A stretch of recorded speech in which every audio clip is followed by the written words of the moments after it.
The snow came early to Fairlake that year.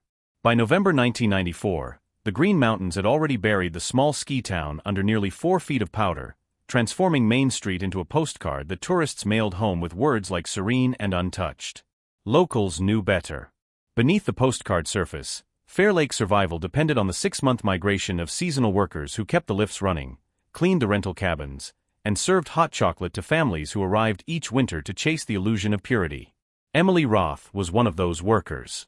22 years old, born in Ohio, she'd arrived that December with a duffel bag, a stack of resumes, and the kind of optimism that made older locals smile with a mix of nostalgia and pity.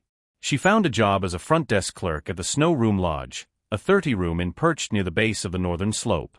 Her wages were low, but the job came with a private room, free breakfast, and a view of the valley that looked like eternity when the sun hit it just right.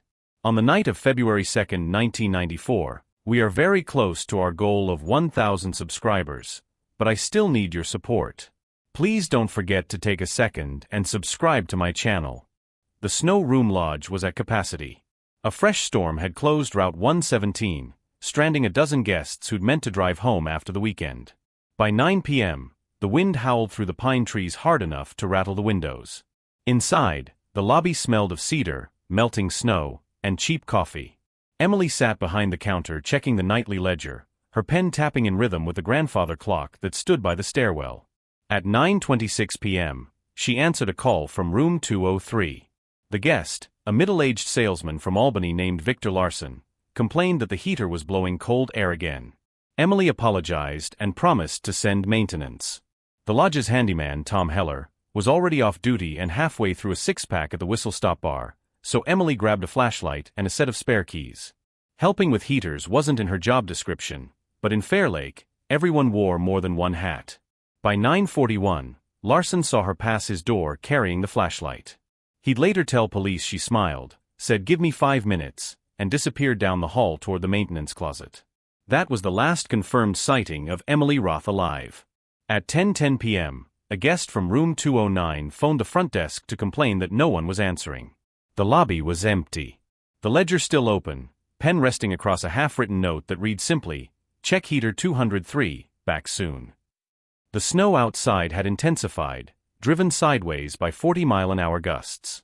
The night clerk who relieved Emily at 11 arrived to find the front door locked from the inside, the keys on their hook, and Emily's red parka hanging on the rack. Her boots sat neatly beside it, still damp from the walk to work. By midnight, the local police were called. Sergeant Caleb Marin, a man who'd spent 20 years policing everything from bar fights to lost hikers, arrived with 2 deputies. What they found in the falling snow would become the foundation of one of Vermont's most haunting cold cases. The snow room's back entrance opened onto a small loading dock used for laundry deliveries. Fresh snow covered every inch of it. Marin's flashlight beam caught 2 distinct sets of footprints, one belonging to maintenance man Tom Heller, who'd arrived after being summoned by Larson, and one smaller pair leading from the lobby door toward the dock's edge. The smaller prints matched Emily's size 7 work shoes. They continued across the dock for 6 feet, and then stopped. No drag marks, no scuffing, no collapse where someone might have fallen. Just clean, perfect impressions that ended abruptly at the railing, as if the person making them had stepped into the air and vanished. Marin ordered a full search of the lodge and surrounding property. The basement laundry room, supply closets, and even the guests' cars in the snow-buried parking lot were examined. Nothing. Emily's room remained untouched, bed made, uniform folded on the chair, a postcard half-written on the desk addressed to her mother in Toledo. "I think you'd love it here. The snow feels alive." By dawn, Fairlake's entire population seemed to be gathered at the base of the slope. Search teams with dogs scoured the woods despite blizzard conditions. No trace of Emily was found, no torn fabric, no sign of struggle, no scent trail. The dogs circled the loading dock, whined, and then sat down, confused. The investigation that followed would expose a web of small-town secrets, falsified maintenance logs, a missing master key, and a series of unexplained calls routed through the lodge's phone system that night. For weeks, speculation consumed Fairlake. Some whispered that Emily had run away, others that she'd fallen victim to a guest who knew how to make bodies disappear in deep snow. But the details defied explanation. The front doors were locked from inside, the only footprints ended midair, and every guest accounted for by morning roll call. By March, the Snow Room Lodge had become a pilgrimage site for amateur sleuths and true crime reporters who dubbed it the Vanishing Inn. For Sergeant Marin, it became a personal torment. He rechecked every statement, remeasured every footprint, convinced the snow held an answer he was too blind to see. What he didn't know was that the real explanation was waiting nearly 3 decades later, in a dusty evidence locker in Montpelier, sealed inside a paper envelope labeled "Fiber Sample, Unidentified." When the morning light finally cut through the storm on February 3rd, Fairlake looked like a snow globe that had just been shaken and set down. Every roof, tree branch, and parked car carried the weight of the blizzard's silence. Inside the Snow Room Lodge, the silence was heavier. The guests gathered in the dining hall, whispering over untouched plates of powdered eggs and burnt coffee. Nobody spoke above a murmur. The staff looked hollow-eyed, as if speaking too loudly might summon something they didn't want to face. Sergeant Caleb Marin had been awake for 27 hours. He'd spent the night pacing between the lobby and the loading dock, retracing Emily Roth's last known steps, measuring distances, documenting footprints, and making notes that contradicted each other. The footprints still didn't make sense. There were no drag marks or disruption in the powder where she could have slipped. The snow on the railing was undisturbed. There were no signs of someone climbing over or being pulled. It was as if she'd reached that point, lifted off the ground, and vanished into thin air. At 8:12 a.m., Marin called the Vermont State Police for assistance. By noon, 2 state detectives arrived from Montpelier, Detective Laura Keene, a meticulous investigator known for her photographic memory, and her partner, Detective Greg Albright, a man who wore cynicism like armor. They started by re-interviewing every guest, staff member, and delivery driver who'd been at the lodge that night. The first major contradiction came from room 206. A couple from Massachusetts, the Dentons, claimed to have heard a loud metallic thud between 9:45 and 10 p.m., a sound like a door slamming or a heavy object hitting the dock. But no one else on that floor had heard it, and security checks showed all back doors bolted. Then a teenage ski instructor named Logan Price, staying in room 212, reported seeing a light flicker weirdly outside his window around 9:50. He thought it was a snowplow headlight, but plows hadn't passed since 8:30 due to whiteout conditions. Detective Keene's attention shifted to the maintenance records. The Snow Room's boiler system was old, a temperamental maze of pipes and valves that often froze in February. The logs for that week showed irregular entries, maintenance performed by Tom Heller at times he later denied working. On February 1st, someone had signed the log at 11:45 p.m. with initials ER, Emily Roth. She wasn't authorized to perform maintenance or even enter the boiler room. When questioned, Tom swore she never did. But the handwriting was hers. In the basement, Keene and Albright found the maintenance room door locked with the key missing. They forced it open and discovered that the metal latch had been recently replaced. The old latch, according to Heller, had been bent somehow during the week before Emily disappeared. The room itself smelled faintly of oil and detergent. On the concrete floor near the furnace, they noticed something that didn't belong, a red fiber, fine and short, embedded in the dust. It was collected and sealed in an evidence envelope labeled "Fiber Sample, Unidentified." It would sit in storage for 29 years before its relevance was understood. By February 5th, the Vermont State Police formally classified Emily's case as a missing person under suspicious circumstances. Helicopters searched the surrounding forest. Dive teams broke through frozen ponds. They found deer tracks, snowshoe prints, and the remnants of an old hunting camp, but no trace of Emily Roth. The media coverage turned the Snow Room Lodge into a national fascination. "The girl who walked into the snow," read one headline in the Boston Globe. The owner of the lodge, a retired ski instructor named Douglas Harper, found himself answering reporters instead of guests. When asked about Emily, he repeated the same phrase every time: she was responsible. Quiet. The kind of worker you don't notice until she's gone. But Harper's calm demeanor cracked when detectives discovered a phone record he hadn't disclosed. At 9:58 p.m., roughly the time Emily vanished, an outgoing call was made from the lobby's landline to a number in Burlington registered to Harper Industries LLC, a company that had dissolved in 1989. Harper claimed ignorance, insisting the system sometimes misdialed during storms. But the timing was too precise to ignore. Then came the discovery of the master key. On February 7th, a cleaning staff member found it lodged behind a radiator in the second-floor hallway, wrapped in a torn piece of cloth. The key granted access to every room in the building. The cloth it was wrapped in bore traces of detergent, the same industrial soap used in the maintenance room. Harper said the key had gone missing 2 weeks earlier, but he hadn't reported it to management. Keene's instincts told her that the key wasn't lost, it had been planted. Meanwhile, Emily's mother, Carol Roth, arrived from Ohio. Her grief had an organized, furious quality. She set up camp in the Fairlake Sheriff's Office, spending 12-hour days reviewing reports and demanding search updates. Locals admired her persistence but whispered that she was starting to scare people. She handed out flyers to every gas station and general store across Grady County. The headline on the flyer read, "Have you seen Emily?" She didn't just walk away. The investigation slowed as the snow began to melt. What little physical evidence existed was compromised by thawing ice. The only remaining constant was Carol's presence. When the state pulled its search teams in March, she stayed behind. She rented a small room above the diner, started helping at the post office to pay her way, and refused to leave until someone told her where her daughter had gone. In April, Sergeant Marin received an anonymous letter. No return address. The envelope postmarked from Rutland, about an hour south. Inside was a single sheet of paper with 6 typed words, "Ask about the old maintenance tunnel." Marin drove straight to the Snow Room Lodge.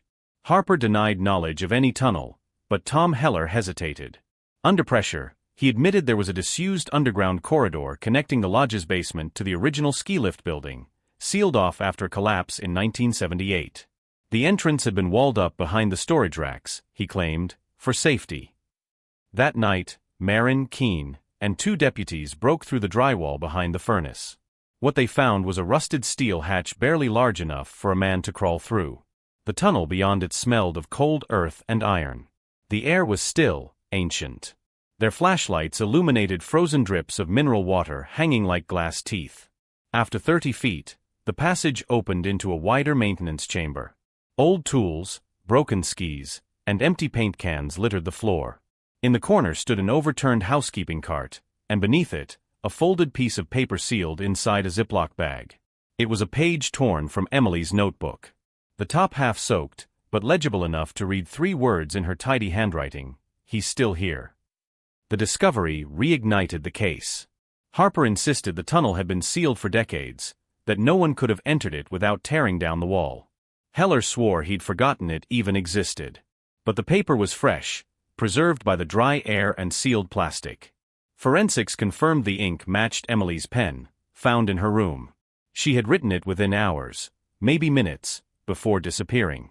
The phrase haunted the investigators. "He's still here." Did she mean a guest? A stalker? Someone living in the tunnel system beneath the lodge? Fairlake locals began sharing rumors about a snowman, a figure glimpsed near the woods on storm nights, always walking against the wind.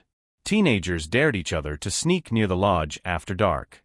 The myth replaced the investigation in public conversation. For Marin, it wasn't a myth. It was failure incarnate.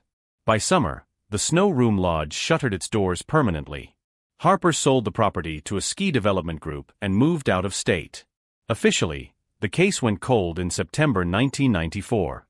Unofficially, Marin never stopped working it. He filled 7 binders with reports, maps, and theories. Every year on February 2nd, he returned to the site, stood on the snow-covered dock, and stared at the point where Emily's footprints ended.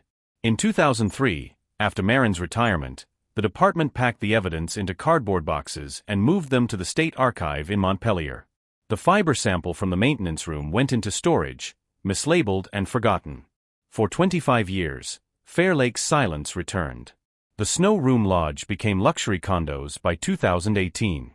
The tourists came back, the town rebuilt, and Emily Roth's name faded into a ghost story. But in late 2023, when a cold case DNA review team reopened Vermont's unsolved disappearances, the forgotten fiber, the red thread from the furnace room, produced a genetic profile that matched a living person. Someone who'd lived in Fairlake all along. Someone who still owned property less than a mile from where the Snow Room Lodge once stood. Someone who'd been there when Emily Roth wrote her final words: "He's still here." The call that reopened the Snow Room case came on October 18, 2023, at precisely 9:12 a.m. in the Fairlake Sheriff's Office.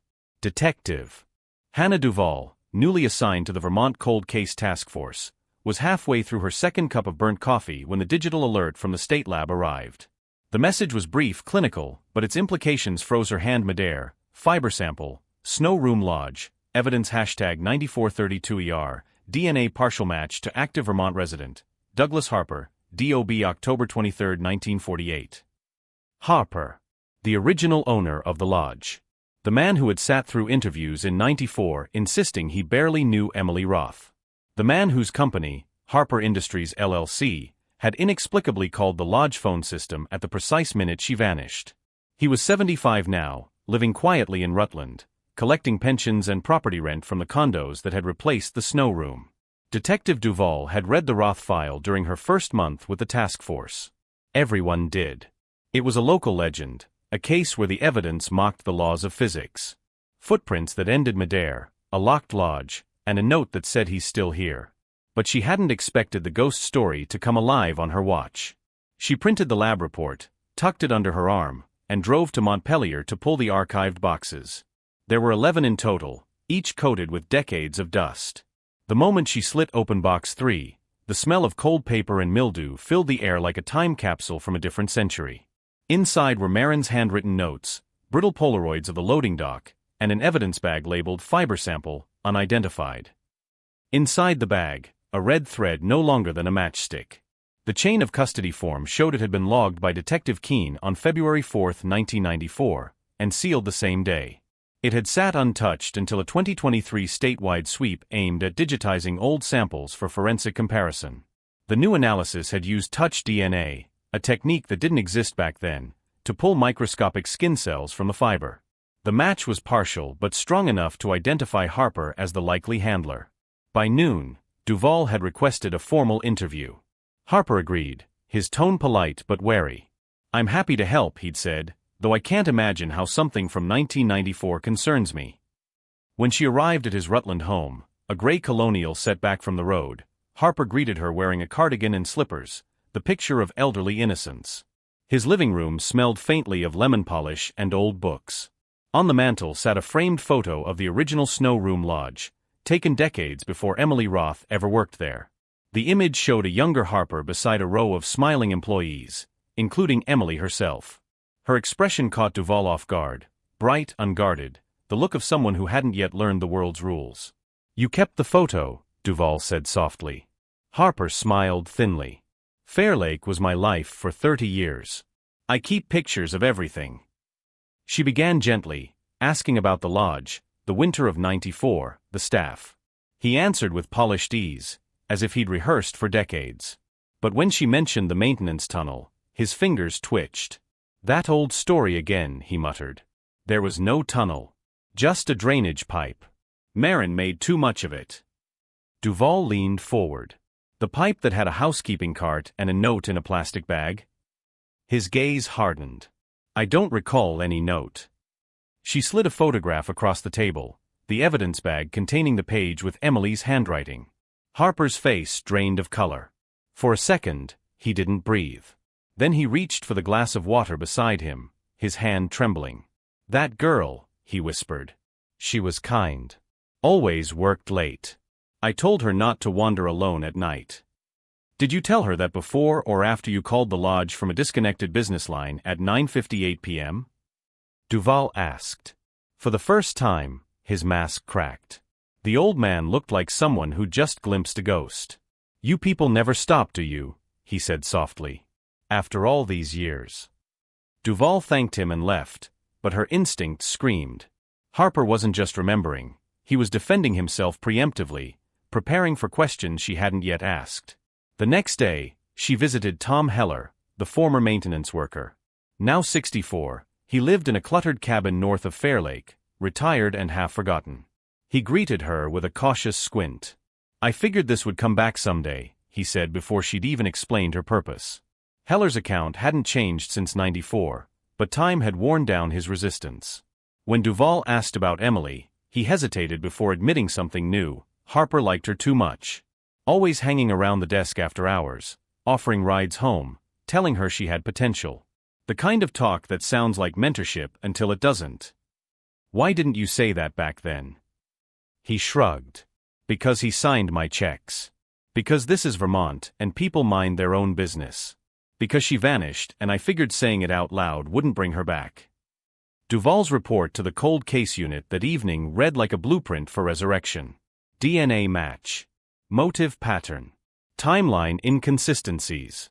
But what sealed the decision to reopen the case was her final paragraph. Given the forensic linkage and testimonial evolution, probable cause exists to re-examine Harper's properties for evidence related to the disappearance and potential homicide of Emily Roth. The search warrant was approved on October 23, 2023, exactly 75 years to the day after Harper's birth. At dawn, 6 officers descended on his Rutland home.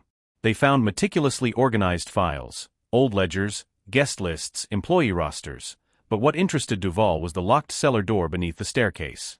Harper claimed he'd lost the key decades ago.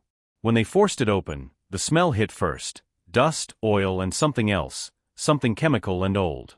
The beam of her flashlight revealed rows of storage boxes labeled "Snow Room Archives." Inside were photographs, employee schedules, and dozens of cassette tapes. The labels on the tapes read dates between 1991 and 1994.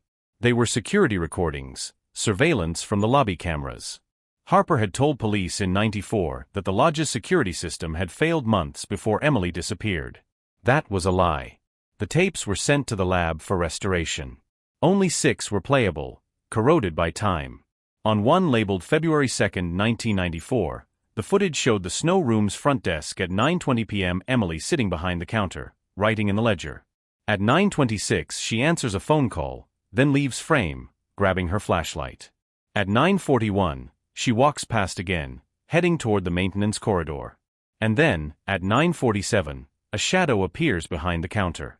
A man in a heavy coat, face obscured by a hood. He moves with purpose, checks the desk, picks up the master keyring, then disappears down the same hallway. The time stamp flickers once and cuts to static. The lab's digital enhancement revealed enough to identify the figure's gait. He limped slightly, favoring the right leg. Harper's 1994 medical records, filed during a workers' compensation claim, documented a right knee injury. When confronted with the footage, Harper denied everything. "I wasn't there," he insisted. "The timestamp's wrong. The system glitched all the time." But his hands shook too hard for the lie to land. Duvall's next move was to search the old Snow Room grounds, now luxury condos known as Fairlake Heights. The maintenance tunnel had been filled with concrete during redevelopment, but property records showed an unused storm drain still connecting the area to a nearby creek. On November 2nd, forensic teams brought ground-penetrating radar to scan beneath the old foundations. At 11:32 a.m., the radar pinged an anomaly 6 feet below the surface, a dense object surrounded by soil disturbance consistent with an old burial. Excavation began immediately. What emerged was a small metal trunk, sealed with rust and age. Inside, wrapped in plastic sheeting, lay fragments of fabric, red wool, consistent with the missing uniform sweater Emily Roth had worn the night she disappeared. Tucked into one corner of the trunk was a plastic badge, its lettering nearly erased by time: Snow Room Lodge, property of D. Harper. Forensic testing confirmed traces of Emily's DNA on the fabric, along with skin cells matching Harper's 1994 profile. The red fiber collected from the furnace room had come from this same sweater, torn loose during a struggle. The news broke before evening. DNA links former lodge owner to 1994 disappearance. Reporters flooded Fairlake, reviving ghosts that the town had buried under decades of polite silence. Residents who'd once dismissed the case as myth now faced the reality that the monster had been one of their own. Harper was arrested without resistance at sunset. He sat silently in the back of the cruiser as the last light drained from the sky, hands folded neatly in his lap, eyes fixed on the horizon. When asked if he wanted to speak to an attorney, he said only, "Tell them I never meant for it to happen there." In the interrogation room, under the cold hum of fluorescent light, he spoke for the first time in nearly 30 years. His voice was calm, almost gentle, as if narrating a story that had already happened to someone else.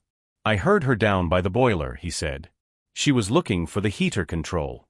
I told her to leave it. She wouldn't. Said the guests were cold. She went into the tunnel before I could stop her. She found something she shouldn't have, old wiring maybe, or the room I used for storage. I don't remember. But she looked at me like I was a stranger. Then she ran." I tried to grab her arm. She fell. The floor was wet. It was over fast. He looked down at his hands. I panicked. I thought if they found her there, they'd think I hurt her on purpose. So I moved her. I sealed the tunnel myself that night. No one ever came back. Detective Duvall sat in silence, letting the confession hang between them. What did she mean when she wrote, "He's still here"? She asked finally. Harper smiled faintly, the expression of a man remembering something that wasn't supposed to be remembered. That wasn't about me, he said. That was about him. Who? But he didn't answer. He simply looked past her toward the mirrored glass of the observation window and whispered, "You think she was the first?" The recording ended there. When the transcript reached the Attorney General's office, prosecutors described it as the most chilling mixture of guilt and ambiguity they'd ever seen. Harper was charged with second-degree murder, obstruction of justice, and unlawful disposal of human remains. But what haunted Duvall wasn't the charges, it was that last line. "You think she was the first?" The forensic excavation of the Snow Room grounds resumed under the newly approved search expansion. Within 48 hours, investigators found evidence suggesting that Emily Roth might not have been Harper's only victim. Beneath the tunnel debris, they uncovered a second sealed chamber. Inside lay another metal trunk, older and smaller, marked with a date, 1978. And inside that trunk, folded in layers of decayed linen, was a different uniform tag. It read, Snow Room Lodge M. Harris. A name that had never appeared in any official record. When the second trunk surfaced, unearthed from the frozen earth beneath what used to be the Snow Room Lodge, the entire Vermont Cold Case Task Force stopped breathing for a full 5 seconds. The small metal box was rusted nearly through, its corners corroded from decades of moisture. It bore a faded label in typewritten ink barely legible under the dirt, Maintenance Records, 1978. But when the lid was pried open, no ledgers or papers waited inside. Instead, there were bones. Human bones. The remains were incomplete but unmistakably female. Delicate wrists, narrow hips, long femurs. They'd been wrapped in linen embroidered with a faint floral pattern, the kind popular in the 1970s for lodge linens. The fabric had partially fused to the skeletal frame. A name tag lay across the chest, oxidized brass reading, M. Harris. Detective Hannah Duvall crouched beside the forensics team as they catalogued each fragment. Her gloves were shaking. The initials weren't in any employee file from 1978 or 1994, yet the tag bore the same Snow Room insignia used in staff uniforms. A search through town employment archives yielded nothing. No M. Harris had ever drawn a paycheck from the lodge, at least not officially. By dusk, she drove to the Fairlake library to comb through old newspaper reels. The machine hummed, the light flickering over pages of long-forgotten headlines. She scanned every winter season between 1976 and 1979 until one story caught her eye. Megan Harris, 24, missing after Fairlake ski trip, February 1978. Authorities believe she may have become lost during a snowstorm near Ridge Trail. Search efforts suspended after 4 days due to hazardous weather conditions. Ms. Harris was visiting from New Hampshire and staying at the Snow Room Lodge. Lodge owner Douglas Harper expressed condolences and pledged cooperation with search teams. The headline made her throat go dry. Harper had been running the lodge back then too. 45 years apart, 2 disappearances. Both in February. Both under storms that erased evidence. Both linked to Harper's property. When she presented the finding to the Attorney General's office, the tone in the room shifted from curiosity to dread. What had once been a cold case revival was now turning into a potential serial case stretching back half a century. The next morning, Duvall and a forensics anthropologist named Dr. Casey Yarrow examined the remains in the Montpelier lab. Carbon dating confirmed death around 1978. Fractures on the skull suggested blunt force trauma from an object with a flat edge, perhaps a maintenance tool. No jewelry, no wallet, just the uniform tag. The discovery spread like wildfire. By the time Harper's public defender arrived at the county jail that afternoon, television crews had already set up outside. The headline screamed, "Second body found at former Fairlake Lodge, Harper now linked 2 multiple deaths." But what stunned everyone wasn't just the second body. It was Harper's reaction when shown the photographs. "That's not her," he said quietly. "That's not Megan Harris. I buried her deeper." Duvall froze. "You're admitting you knew her?" He smiled faintly, eyes distant. "Back then, nobody asked where people went. The snow took them. The mountains are hungry." "What do you mean, you buried her deeper?" He didn't answer directly. Instead, he spoke like a man half lost in memory. "She was the first one who found it. Same as Emily. They never understand what they find." "Found what?" "The lower rooms," he whispered. "Before the lodge was a lodge, it was something else. The company built bunkers in the 40s, government work. When I bought the place, they told me it was sealed. But you can still hear the vents hum on cold nights." The confession made little sense until Duvall ordered a deeper ground scan. On November 12, 2023, the radar team expanded their search beneath the area surrounding the maintenance tunnel. 6 feet below the second trunk, they discovered a concrete slab forming the roof of a chamber roughly 20 by 20 feet. The slab was reinforced with rebar thicker than anything typical for lodge construction. It wasn't part of any blueprint. The excavation took 3 days. When they finally broke through the concrete, a rush of stale, pressurized air escaped, carrying with it a scent like rust and old oil. Inside lay a subterranean room, smooth concrete walls, steel shelving units, and what looked like remnants of electrical equipment. Dust coated everything, yet on the far wall someone had scrawled words in faded chalk: "He's still here." The same phrase Emily Roth had written in 1994. Duvall's flashlight trembled as she approached the writing. The chalk appeared old, flaking with age, but the words were identical in phrasing and spacing. She ordered lab tests immediately. Preliminary analysis indicated the handwriting style was not Emily's, but it was female, mid-20s, consistent with a 1970 sample collected from the linen in Megan Harris's trunk. The implications were devastating. 2 women, decades apart, both connected to Harper, both having written or been associated with the same phrase. The chamber contained something else, a small metal cabinet with a corroded lock. When forced open, it revealed 7 reels of 8mm film labeled with dates, 1976 to 1978. They were stored in airtight tins, each marked staff orientation footage. Only one could still be played after restoration. The flickering black and white film projected a grainy image of the snow room's lobby, its decor unmistakable even in the distortion of age. At first, it showed nothing unusual: workers posing for training, guests arriving, Harper smiling for the camera. Then, at the 10-minute mark, the camera turned down the basement stairwell. The person holding it chuckled, Harper's voice, younger but recognizable. "You want to see the original structure," he said to someone unseen. "They built it like a bunker. Solid steel doors.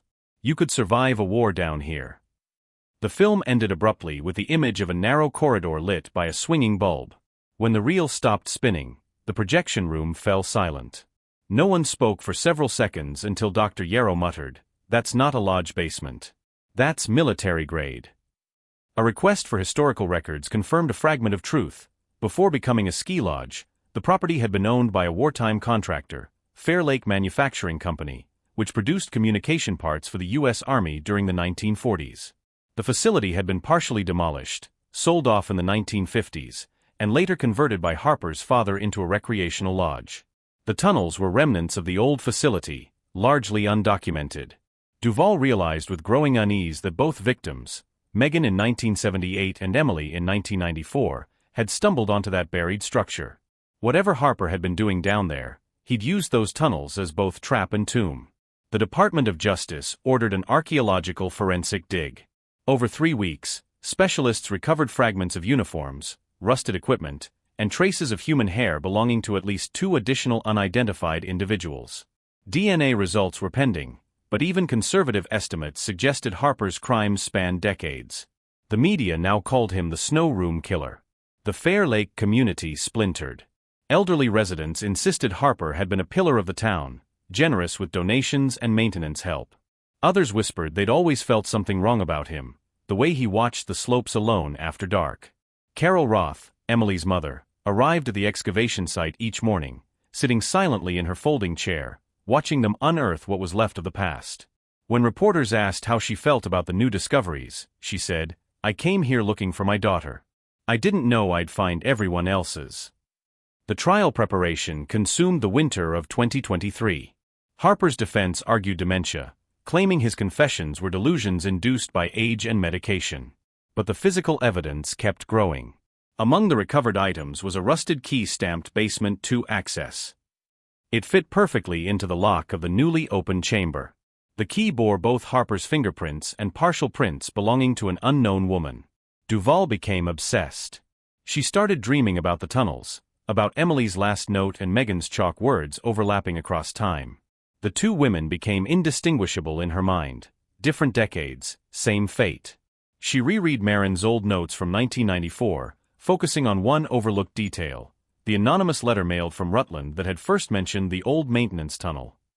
Handwriting analysis hadn't been possible then, but with modern imaging, the indentation pressure and slant matched Harper's typewriter notes from the 1970s.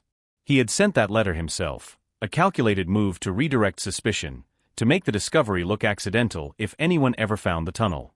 It explained everything. The anonymous tip, the staged footprints, even the mythic quality of the disappearance. Harper had orchestrated the impossible to make himself invisible. He'd used weather, architecture, and community trust as camouflage. When confronted again, Harper sat in his cell, silent for minutes. Then he said, "The snow erases what the heart can't." He refused to elaborate. By February 2024, a grand jury indicted him on multiple counts of murder. His trial was set for summer.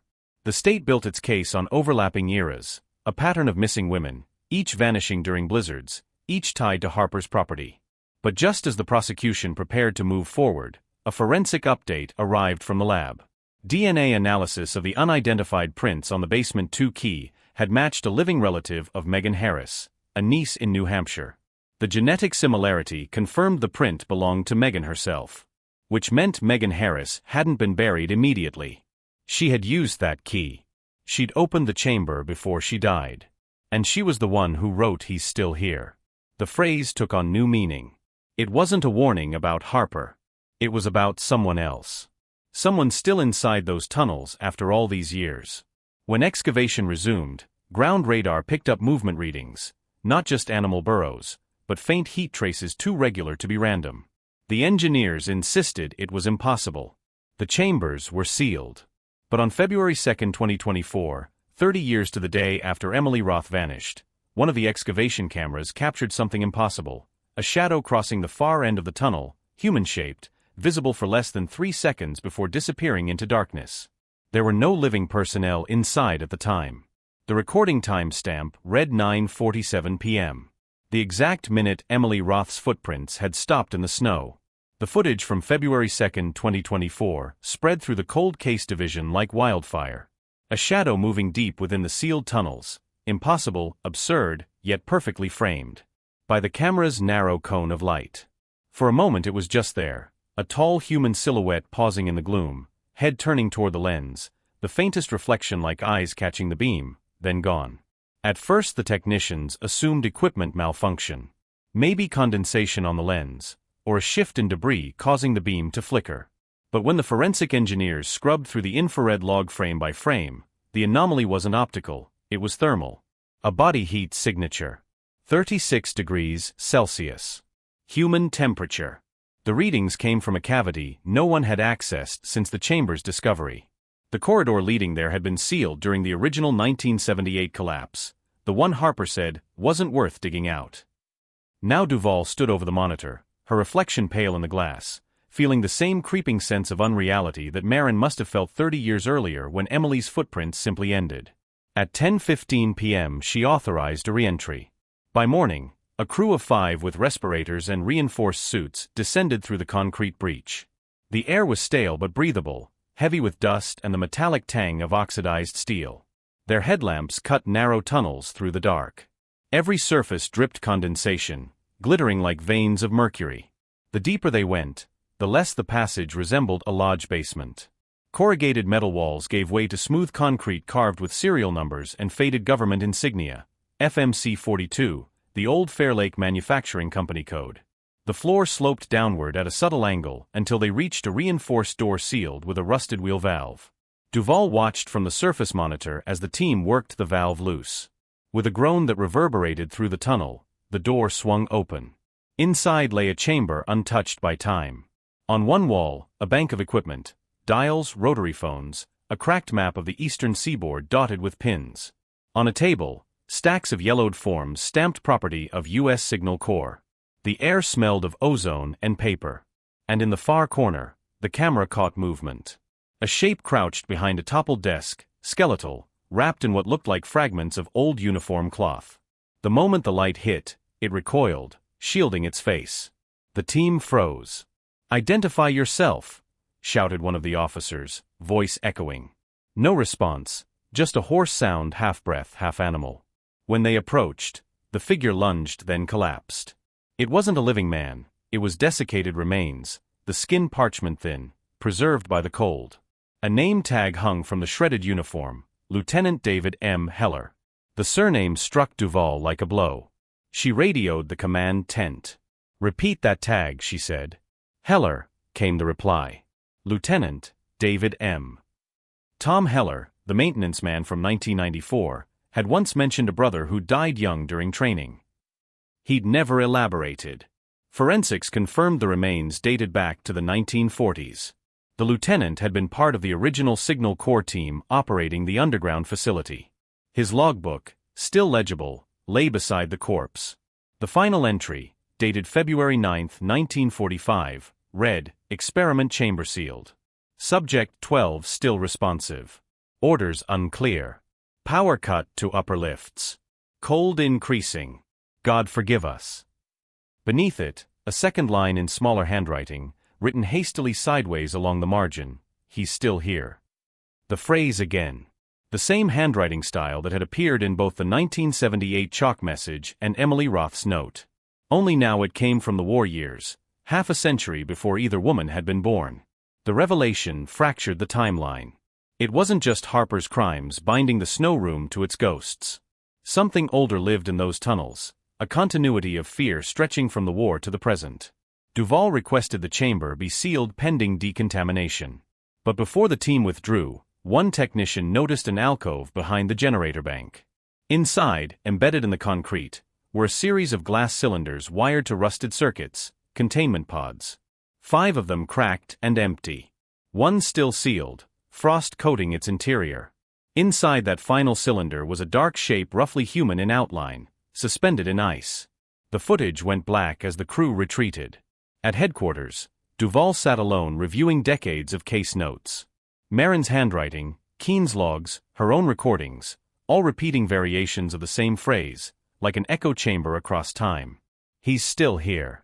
The words no longer sounded like warning, they sounded like record-keeping, a witness's attempt to mark continuity. She called Tom Heller. The old man's voice trembled when he heard her say his brother's name. "I told them not to dig," he whispered. "He went down there before the lodge opened. Said Harper's father wanted the generators working again for storage. They weren't generators. They were containment. When the snowstorm hit in '78, something woke up in those tunnels. That's why Megan screamed. That's why Harper buried it. He wasn't protecting himself. He was keeping it in." "What was he keeping in, Tom?" A long pause. "Whatever my brother brought back from the war." The line went dead. By the end of that week, federal investigators arrived, sealing the site under the pretext of environmental hazard. The snow room case, once a small-town disappearance, had now become a multi-agency operation with classified boundaries. Duvall was ordered to turn over all evidence. She refused temporarily, keeping digital copies of everything, including the 2024 footage of the shadow. Late one night she visited Carol Roth. The older woman sat by her motel window, staring at falling snow. "They're going to bury it again, aren't they?" Carol asked. Duvall nodded. "Maybe." Carol smiled without warmth. "That's what the snow's for." Outside, the storm thickened, flakes swirling like ash. 2 weeks later, Harper died in custody. The official cause, heart failure. But guards reported strange behavior in the days leading up, him standing by the vent in his cell, whispering into the air, saying, "I hear it breathing again." After his death, Duvall received an unmarked envelope at her office. Inside was a single Polaroid, the Snow Room Lodge loading dock, dated February 2, 1994. In the photo, fresh footprints ended at the railing, just as in Marin's report, but behind them, faint in the blizzard haze, a second set trailed parallel, larger, deeper, vanishing into shadow. No photographer was ever identified. In March 2024, the government filled the tunnels with concrete. Officially, all evidence relating to sublevel structures was lost during containment. The case file was closed. But Duvall couldn't let it go. She returned to Fairlake alone in April, parking near what had once been the snow room property. The condos loomed silent against the melting snow. The tourists had left for the season. She walked to the edge of the woods where the creek ran under a sheet of thin ice. Beneath the flow, something metallic glinted, a fragment of red wool caught on a piece of rebar, swaying like a pulse. She knelt, heart hammering. When she pulled it free, she saw it wasn't cloth at all but a tag, corroded almost smooth. Under the grime, faint letters emerged, FMC-12, the same code from the wartime logs. That night, she dreamed of Emily standing in the blizzard, snow in her hair, eyes open but glassy. Behind her, a second figure, taller, faceless, reached out and pressed a hand on her shoulder. The snow swirled, covering them both. When Duvall woke, the imprint of a handprint had melted into the frost on her window. The next morning, she typed her final report. The disappearance of Emily Roth, 1994, is conclusively tied to Douglas Harper's criminal actions, yet residual evidence indicates prior incidents of unnatural origin dating to 1945. Structural remains under Fairlake property confirm the existence of an experimental facility. Nature of experiments undetermined. Further excavation prohibited by federal directive. Recommendation: case remains unsolved. She attached the photo of the footprints and closed the file. But she didn't stop. By late summer, she traced surviving family records of Lieutenant David Heller. One document stood out, a declassified fragment from 1952 labeled Operation Echo Winter. The brief described a Signal Corps project studying acoustic transmission in cryogenic environments, involving human subjects exposed to extreme cold to test long-term hibernation. The project was terminated after unexplained auditory phenomena. The final line of the memo, redacted but partially legible, read, Subject 12 remains viable under sub-zero containment. Observation suspended pending relocation. Facility, Fairlake, Vermont. Subject 12. The same number written in the lieutenant's log. The same chamber now sealed under 6 tons of concrete. That night, Duvall drove to the edge of the property again. The air was still, the stars sharp as glass. She stood in silence, listening. Beneath the frozen creek she heard a low hum, rhythmic, mechanical, like distant breathing through iron lungs. She whispered into the dark, "He's still here." The sound paused, then echoed the words back, not an exact imitation, but a distorted resonance traveling through layers of earth and concrete. When she stepped back, snow began to fall, though the forecast had promised clear skies. Later that year, the Condo Association filed multiple reports of strange vibrations beneath Building C. Residents complained of power surges and tapping noises in the vents. One maintenance worker quit after finding frost forming on the inside of the basement walls even during July heat. The developers dismissed it as leftover moisture from the filled tunnels. They poured more sealant. They painted over cracks. They renamed the complex Harper Valley Estates, hoping to erase the stigma. But the first heavy snow of December brought something no one could explain, a single set of footprints appearing overnight on the central courtyard, barefoot, leading to nowhere, ending midair above the drain grate. Security footage showed nothing entering or leaving. Winter came early again. November 2025 buried Fairlake under the heaviest snow in 30 years, the kind that muffled the world and made the town feel like it was holding its breath. The condos that had replaced the old lodge gleamed under floodlights, sterile, untroubled. Yet beneath their foundations, under the tons of concrete poured in panic 2 winters earlier, something moved. Detective Hannah Duvall hadn't slept properly in months. After the tunnels were sealed, she'd been reassigned to desk work in Montpelier.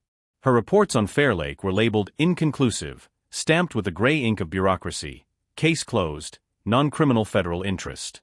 But she still dreamed of it, the snow, the hum, the cold whisper breathing through concrete walls. In her dreams, Emily Roth still stood at the loading dock railing, her hair plastered with frost, her eyes wide and unblinking. Sometimes, in those dreams, Duvall stood beside her. Sometimes she saw through her eyes, the flashlight beam cutting across the maintenance door, the echo of someone else's breath in the dark. By December, Fairlake was back to its winter rhythm. Skiers filled the slopes, shops sold postcards of snowflakes and cocoa mugs, and locals pretended the snow room had never existed. The town had a new slogan, Fairlake, a fresh start. But underneath the cheer, whispers spread. Tenants in Building C complained of the hum returning, faint but steady, vibrating through their pipes. The sound came at exactly 9:47 p.m. each night, the same time Emily Roth disappeared 3 decades before. On December 9, 2025, a maintenance worker named Aaron Devine was called to inspect the sublevel pumps in Building C after residents reported water pressure fluctuations. He entered at 9:40 p.m. The CCTV camera recorded him opening the service hatch, descending the metal ladder, and stepping into the corridor that once fed the sealed tunnels. At 9:47, the screen flickered. The last image showed Devine turning his head sharply, his mouth open as if to shout. Then static. The camera feed never recovered. When the property manager reviewed the footage, they found fresh footprints in the frost on the hatch lid, barefoot, smaller than Devine's work boots. The next morning, Duvall drove to Fairlake. Her badge didn't carry weight anymore, but her name still did. The sheriff, Marin's son, now in his 50s, let her in quietly. "It's happening again," he said, sliding the footage toward her. The sound of Devine's breath, the static, the faint hum underneath, it was all too familiar. She asked to see the sublevel. The sheriff hesitated but relented. Together they descended into the half-flooded corridor. The concrete walls gleamed with condensation, frost bloomed in veins across the metal doorframes. Halfway down the passage, Duvall stopped. The hum grew louder, oscillating like machinery waking from long sleep. She aimed her flashlight at the far wall. Words were scrawled in condensation, "He's still here." But beneath it, new handwriting, ragged, recent, "So am I." Her breath caught. "Who wrote that?" the sheriff whispered. Duvall stepped closer. The writing was smeared with fingerprints, fresh, small. From the shadows behind the door, a faint tapping echoed, rhythmic, deliberate. 3 knocks. Pause. 3 again. The sheriff backed away, hand on his weapon. "We need to leave." But Duvall didn't move. The tapping matched something she'd heard before, years ago, in the audio distortion from the old 8mm reel. A signal. A sequence. 3 short, 3 long, 3 short. "SOS, someone's in there," she said. She turned the valve. The wheel resisted, then turned with a metallic scream. Air whooshed out, dry and cold, smelling faintly of old paper and ozone. She swung the door open. A corridor stretched beyond, newly exposed. And at the end of it, light. Flickering, pale blue. They stepped inside. The hum became a vibration in their teeth. On the floor, ice crusted in perfect hexagonal patterns, like frost forming from the inside out. The blue light pulsed from a cracked containment pod. Inside, liquid sloshed darkly around something curled, half seen. The glass fogged, then cleared, revealing a face pressed against it, eyes open, mouth slack. Emily Roth. Or something wearing her face. The sheriff shouted, stumbling back. Duvall couldn't move. The eyes opened wider, pupils dilated, and then the pod's lights flickered out. When they returned with backup, the chamber was empty. The pod stood shattered, its interior dry. Only the prints remained, small bare footprints leading from the pod to the open corridor, stopping at the threshold where the snow had begun to fall through the breach. The state sealed the tunnels again, this time under military oversight. Reports were suppressed. The official statement declared the sublevel unstable and hazardous. No mention of the pod, the prints, or the message on the wall. Duvall was placed on indefinite leave. But 3 weeks later, she received another envelope. No return address. Inside, a Polaroid of the Fairlake town square taken at night. In the center of the frame, snow swirling around a figure in a red sweater. The timestamp in the corner read February 2, 1994, 9:47 p.m. The photo's edges were wet with melted frost. Fairlake moved on again. That's what small towns do, they bury things under routine. Harper's trial never reached conclusion. The state declared him posthumously responsible for Emily Roth's death.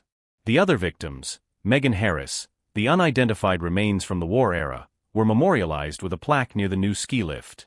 Visitors take photos there. They say you can hear the hum under the snow if you stand long enough in silence. Some nights, after the last lift closes, a light flickers in the woods where the old lodge stood. Locals call it the lantern of Emily Roth.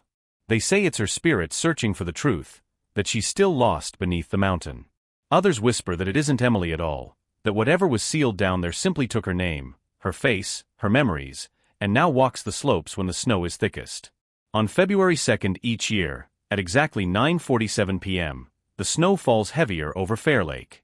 Power lines hum. Lights flicker. And for one frozen instant, footprints appear in the courtyard of Harper Valley Estates, barefoot, delicate, leading toward the old creek before vanishing in midair. The maintenance staff salt the area afterward. The condo board files another maintenance report. Life continues. But the residents who have lived there long enough know not to look out their windows when the power flickers.